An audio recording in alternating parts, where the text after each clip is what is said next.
আসসালামু আলাইকুম, শুভ সকাল। আমি আজকে স্কুলে যেয়ে আমার একটা দিদি ২ ধরনের ফুলের বীজ গিফট করলো।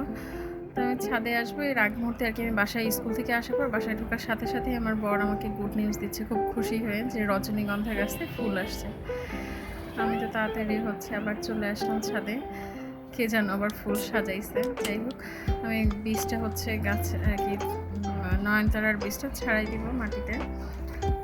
আর এই যে দেখিয়ে নিলাম আমার রজনীগন্ধা গাছ কেনা হয়েছিল 4টা, মাশাআল্লাহ 4টা থেকে অনেকগুলো গাছ হয়েছে। এই একটাই ফুল আসছে। আমার সবচেয়ে প্রিয় ফুল রজনীগন্ধা, আমার খুবই ভালো লাগে। আর রজনীগন্ধা গিফট পাই। আর আমার এই অপরাজিতা গাছে ফুল ফুটে না অনেক ধরনের বীজ একসাথে লাগানো বেশ কয়েকটা কালার।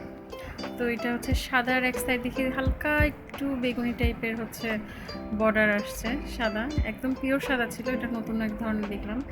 এটা তো ছিল, এটাও কিন্তু এখন কোনটার যে কোন বীজ এই আলাদা করতে পারি না দেখে সব একসাথেই একটার মধ্যে লাগিয়েছি। আর আজকে স্কুল থেকে আসার পরে দেখি আমার বাসার সামনেই বিড়ালটা বসে আছে দরজার সামনে। পরে সকালে দুধ খেতে দিয়েছিলাম, দুধ খেয়ে চলে গেছে, পরে আবার আসছে। পরে আবার একটু মাছ বেছে দিলাম, একটা বল দিলাম, বল নিয়ে খেলা করছিল। মাছ বেছে দেওয়ার পরে মাছ খাচ্ছিল। সে আমার সাথে খুব ভালো মিল হয়ে যাচ্ছিল তার। আর এই যে আমার বাসার আমার যে বিড়াল, সেই বিড়াল ব্যাটম্যান হয়ে গেছে। ঈশান আসছিল বেড়াতে, ঈশানের মনটা একটু খারাপ লাগছে। ট্যাব আমার বর কিছু সময়ের জন্য ট্যাব টিভি সব বন্ধ রাখছে, ওই টাইমটুকু ঈশানের একটু মন খারাপ হয়েছে যে ছোটো মানুষ ওরকম আর একভাবে আমার বড় আমার বাচ্চাদের কেউ একভাবে দেখতে দেয় না। আর এই যে আমার বান্দরামি করছে, ব্যাটম্যান হয়ে গেছে। সেদিন প্রহরের আম্মু ওকে প্রহর ওকে একটা জুতা গিফট করছে স্পাইডারম্যানের। এই গরমের ভিতর ওইটা পরে থেকে ওর পুরো মাথা টাথা ঘেমে অবস্থা খারাপ, এক রকম পোজ দিচ্ছে আর আমিও ভিডিও করে যাচ্ছি। তো বড়টার ক্যারাটে ক্লাসে দেওয়াতে ছোটোটা অস্থির হয়ে গেছে যে আমাকে দাও ক্লাসে। আর আমার ছোটোটা এই যে স্কুলে কোচিংয়ে যাচ্ছে, কোচিংয়ে যাওয়ার সময় ওর বাবাকে ঘুম পাড়ায় রেখে গেছে। বিছানার যত বালিশ আছে সব বালিশ দিয়ে ওর বাবাকে ঘুম পাড়ায় রেখে গেছে।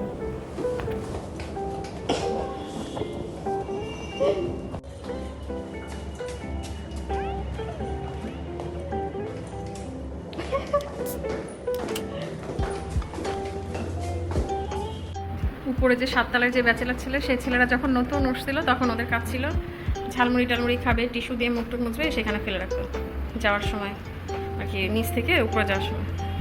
পরে প্রথমে ভাবছি যে আচ্ছা নতুন আসছে তো, যখন দেখবি যে সিসি ক্যামেরা লাগানো আসছে আর করবে না।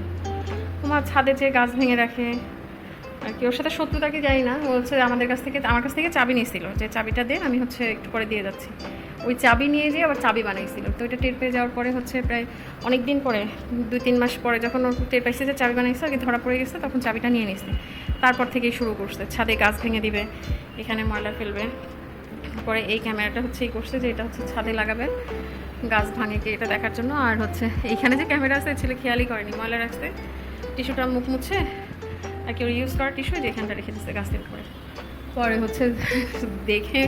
দেখে নিয়ে আসছি, ও আসেনি, ওর ও ছিল না, রুমমেট আরেকজন ছিল, সে এসে পরে দেখিয়েছে, বলে কি যে ও যে টিস্যু ফেলছে প্রমাণ কোথায়। পরে যখন সিসি ক্যামেরার যে ফুটেজটা দেখানো হয়েছে পরে সে হাসছে যে আসলে ও বুঝতে পারেনি, ছোটো মানুষ, এখন না একটা অনার্স করার ছেলে কী করে ছোটো মানুষ হয় আমি বুঝি না।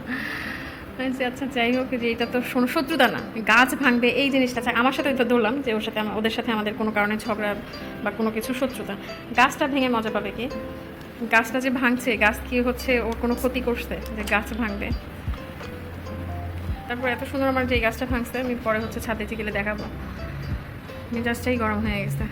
এবার এটা থেকে গাছ উঠানো ছিল, আমি কীভাবে উঠানো ছিল জানি না, বাধা কেন গাছ উঠে থাকে। আমার সিসি ক্যামেরা এইখানে ঘরেতে আছে একটা, এখানে লাগানোর কারণটা আমার এখানে সুন্দর একটা মাটির একটা কর্নার ছিল লম্বা, খুব সুন্দর আর কি কালার করা। কী কালার করা ছিল আমি দেখাই, মাল্টি কালার করা ছিল, এই যে এরকম মাল্টি কালার করা ছিল,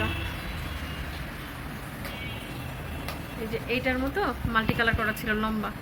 তো সেটা চুরি হয়ে গেছে, ওটার ভিতর ফুল ছিল, সেটা চুরি হয়েছে, লাইট খুলে নিয়ে গেছে। এর আগে এখানে ফ্যামিলি নেয়নি, ব্যাচেলারদেরই তো বেশি উপরে আর কি থাকে, ব্যাচেলাররা যাওয়ার সময় নিয়ে গেছিলো যখন নতুন আসে। তো যাই হোক, যা হবার হয়েছে। একটা আমার বাচ্চাগুলা হচ্ছে খুব খুশিতে আছে, আমার ছানাপোনাগুলা, যে ভাইয়া আসবে। ভাইয়া সেই বন্যাপু মারা গেল, তার ভিতরে আসছিল ঢাকায়, আর আসেনি। তো ভাইয়া আসবে দেখে আমার দুই ছেলে মহা খুশি। আর আমার মানতাকা না, আমার বড় ছেলেটা আমার আম্মুর প্রতি ওর এত টানো, এত কান্না করছে, নান্নান তুমি আসো, তুমি আসো। কোনোভাবেই আম্মু আসবে না, বাসা একদম খালি রেখে। আর ও সেই ছাড়ছে না, নান্নান তুমি আসো, তোমার এত বাসা বাসা করে কি হবে?